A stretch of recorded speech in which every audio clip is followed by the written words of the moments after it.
Hi guys, welcome to the channel Achieving Online Freedom. In this video today, I'm going to show you how to make a Spotify playlist public. It is very simple, so let's go ahead and get started.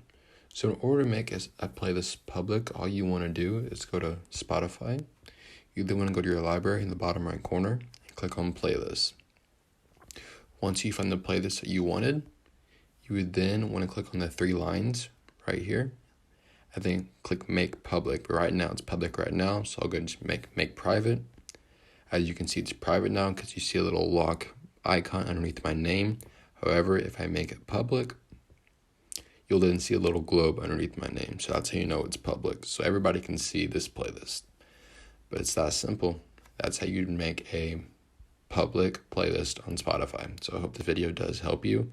If it did, please make sure to like and subscribe to my channel. I'm trying to reach 1,000 subs by the end of the year. I cannot do it without your help. Just want to say thank you for watching, and I will see you in the next video.